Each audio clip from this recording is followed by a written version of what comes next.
Realmente creo que has tenido muchísima información en los últimos días sobre cómo comenzar a trabajar con tu estado financiero y hemos llegado ya a la conclusión, a la parte final de todo este núcleo que tiene que ver con estados financieros. Ya hemos visto cada ítem por separado, hemos visto ejemplos, vimos 3 ejemplos en específico en los que, digamos, en alguno de esos seguramente te puedes haber identificado si eres estudiante, o si eres profesional, o si eres independiente, o si tienes muchas deudas. Bueno, seguramente tu estado financiero se va a parecer a alguno de esos ejemplos que vimos anteriormente en los videos y luego vamos a comenzar a trabajar precisamente con esos mismos ejemplos, cómo mejorarlo, ¿cierto? Cómo producir mejores resultados a través de la optimización, pero eso viene después de libertad financiera. Entonces vamos a hacer un pequeño resumen de lo que vimos en este módulo de estados financieros para que estemos bien atentos. Vamos a ver en pantalla, aparece, primero debo clasificar entonces mi estado financiero y están los activos, que los activos recuerden que se clasifican en activos productivos o en activos improductivos. Productivos si me generan dinero, improductivos si no me generan dinero, ¿cierto? Luego hablamos de los pasivos.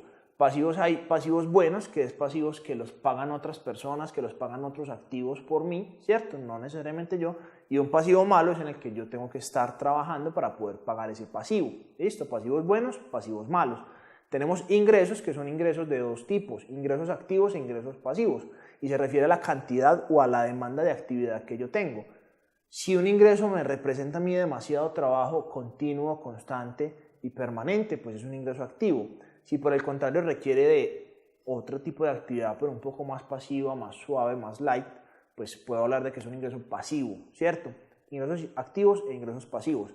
Tenemos gastos. Habíamos hablado de gastos necesarios, que es todo aquello que es para mí indispensable. Dijimos que indispensable era algo subjetivo y por lo tanto usted define cuáles son sus gastos necesarios.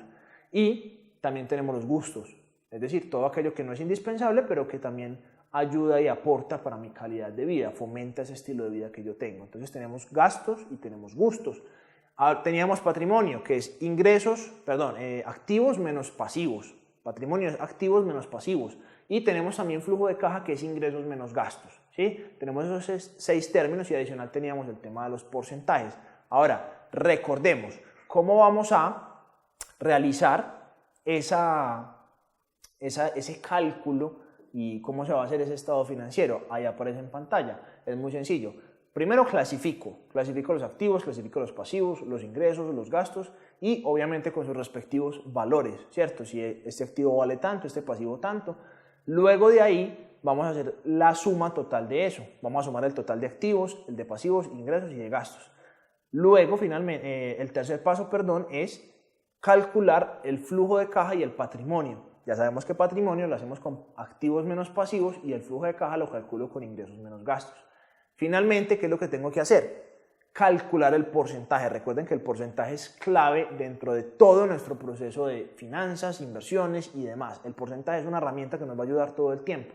Entonces vamos a calcular el porcentaje respectivo siempre con el total de activos y con el total de pasivos. Por ejemplo, activo X dividido total de activos, pasivo X dividido total de activos, o ingreso X dividido total de ingresos y gasto X dividido total de ingresos, ¿cierto? Siempre respecto al total de activos y siempre respecto al total de ingresos.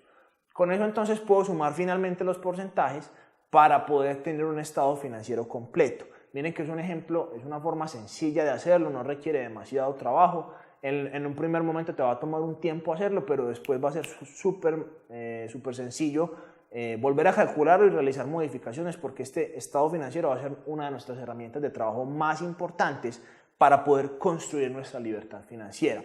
Entonces, como ya has venido desarrollando los retos que te he puesto, o espero que lo hayas hecho, si aún no lo has hecho, por favor devuélvete y hazlos, que es sacar tu total de activos, calcular tu total de pasivos, calcular el flujo de caja, etcétera, etcétera.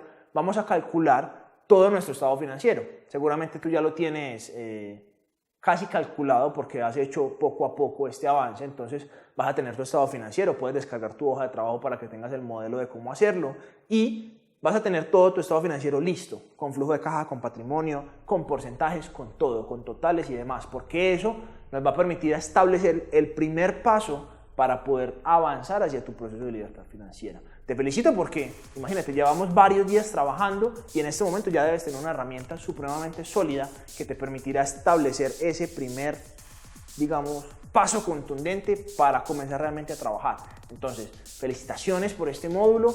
Vamos a continuar. Nuestro próximo módulo es libertad financiera y también hace parte de seguir estableciendo dónde estamos hoy en términos financieros para que puedas elaborar tu trabajo, ¿cierto? Entonces nos vemos en el próximo módulo de libertad financiera. Sigue trabajando, descarga la hoja de trabajo, tu hoja de riqueza para que puedas avanzar hacia tu libertad financiera. Nos vemos muy pronto.